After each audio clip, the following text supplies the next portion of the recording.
Criminal intimidation, किसी भी तरीके का हेट स्पीच की जगह ही नहीं है, बिल्कुल भी जगह नहीं है, हो ही नहीं सकता है, इम्पॉसिबल है। चीज तक बोला है।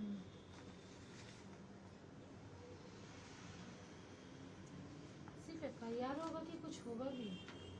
सिलीगुड़ी में भी एक हुआ है। ये मैं कर रही हूँ। लोग खाली FIR I always trying to accomplish the mission.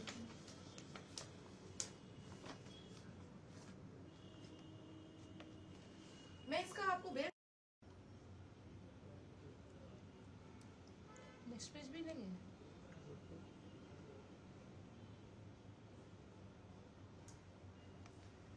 वो तो हर बार लास्ट में कुछ ना कुछ पॉलिटिक्स तो ज़्यादा ही था।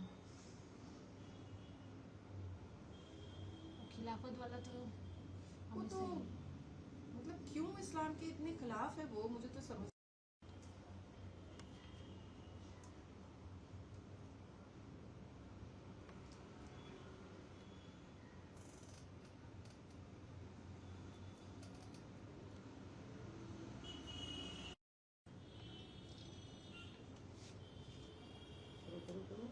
फिर से कर।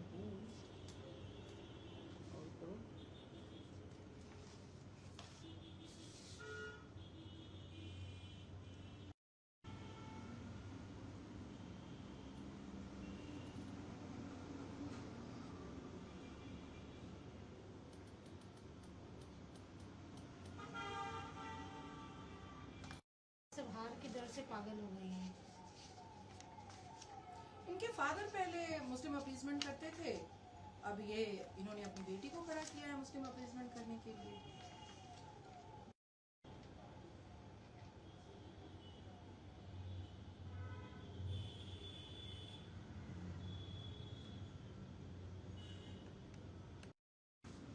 क्योंकि हमारी एजेंसी है ना, हम लोग मीडिया का नाम नहीं देते हैं। हाँ, हम दिल्ली में दिन भर तो यही। नाज़िया, आपने ममता बनर्जी के खिलाफ में FIR दर्ज करवाई, क्या मुद्दे रहे हैं आपके इसमें? सबसे पहले तो दर्शकों को और पश्चिम बंगाल के सभी व्यक्ति को वंदे मातरम, जय मां काली। 2012 से लेकर के 2025 तक ममता बनर्जी ने जिस हिसाब से मुसलमानों का तुष्टीकरण का राजनीति किया, जिस हिसाब से मुसलमानों को अपना पॉकेट वोट बैंक समझा, जिस हिसाब से मुसलमानों को चोर, गुंडा, बदमाश, सेक्स रैकेट चलाने वाला, इलीगल कंस्ट्रक्शन का डेवलपर बनने पर मजबूर कर दिया, इसके अलावा ये तो हो गया, इसके अलावा हर साल ईद की नमाज रेड रोड में जाकर के इन्होंने कुरान के खिलाफ काम किया, इस्लाम के खिलाफ काम किया, शरिया के खिलाफ काम किया। जब नमाज पढ़ने के लिए मोमिन बैठता है, मखलूक और अशरफुल मखलूकात बैठता है, और जब वो नमाज का तहलीमा बांध करके नियत करता है तो वो अल्लाह से, अल्लाह सुभान से जुड़ जाता है।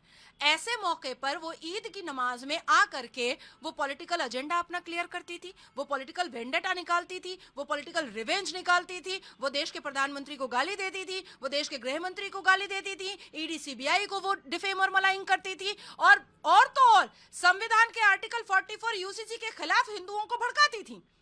जिस तरीके से ममता बनर्जी ने इस्लाम के खिलाफ जाकर के, कुरान के खिलाफ जाकर के, हदीसों के खिलाफ जाकर के, इस्लामिक रसूमात के खिलाफ जाकर के अपनी मनमर्जी का जो कुरान लिखने की कोशिश की 2012 से लेकर के 2025 तक, अपनी मनमर्जी का जो इस्लाम का रूल रेगुलेशन बनाने का जो उन्होंने कोशिश किया है, इसके लिए उनको सजा मिलनी चाहिए।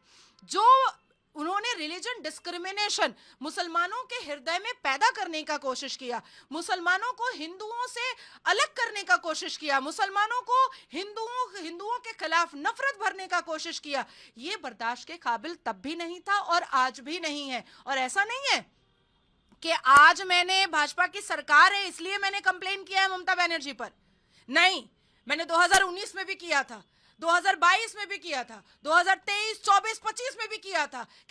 ऑनरेबल कैलकाटा हाई कोर्ट में मैंने 2023 से लेकर के 2025 तक पब्लिक इंटरेस्ट लिटिगेशन किया, और मैंने कहा कि ये जो वो नमाज के बीच में जाकर के जो ये भाषण देती हैं, वो भी हेटरेट स्पीच, कॉम्युनल हार्मोनी को ब्रीच करने का जो स्पीच देती हैं, ये जो डिस्क्रिमिनेशन, रिलीजन डिस्क्रिमिनेशन का जो ये स्पीच देती हैं, ये इनका जो जाना है ये बंद होना चाहिए। इसको क्यों नहीं बंद किया जा रहा है? आश्चर्यचकित बात देखिए कि मंच सजता है, मंच कभी नमाज के लिए सजा है? पैगंबर मोहम्मद तो गारे हिरा में नमाज पढ़ते थे, मंच के लिए कभी नमाज नहीं, नमाज के लिए कभी मंच नहीं सजा है। दूसरा, मंच पर लाउड स्पीकर भी लग रहा है, माइक भी लग रहा है, मुस्लिम खिलाफत कमेटी का बैनर भी लग रहा है, उस बैनर में अभिषेक बैनर्जी और ममता बनर्जी का फोटो भी छप रहा है, और उस मंच पर खड़े हो करके ऊपर चढ़ करके 9 फुट पर वो क्या बोल रही है कि भाजपा गंदा धर्म को लेकर के आया है। कब से हिंदू गंदा धर्म हो गया? और आपको ये अथॉरिटी की पोजीशन ममता बनर्जी किसने दी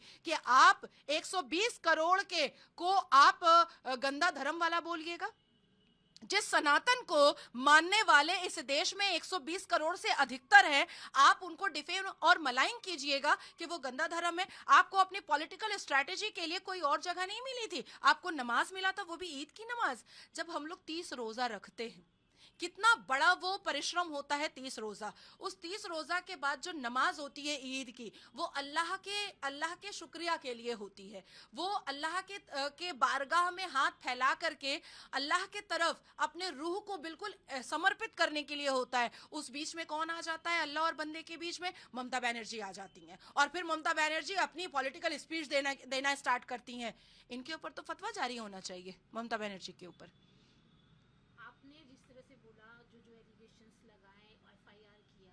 खिलाफत कमेटी जो है उनका कहना होता है कि वो शुरू से ही 1920 से जब से ये नमाज वो लोग करवाते हैं ऑर्गेनाइज, मुख्यमंत्रियों को बुलाते रहे हैं, उस नाते ही ममता बनर्जी को बुलाया जाता है मंच पर। आपको लगता है कि इसमें उतना ही जिम्मेदार खिलाफत कमेटी भी है? देखिए, सबसे पहले मैं बता दूं कि मैंने खिलाफत कमेटी के प्रेसिडेंट के ऊपर भी एफआईआर करने बोला है, और मैंने जावेद अहमद खान जो खिलाफत कमेटी के सबसे बड़े सरपरस्त हैं, हमेशा मीडिया वही फेस करते हैं, और अभी 28 तारीख को ईद उल अजहा जो ब्रिगेड में नमाज हुई है, तब उन्होंने ही मीडिया फेस किया है, उन्होंने ही एकदम चौड़ में बात की है। अब आती है दूसरी बात, 1920 में संविधान नहीं आया था।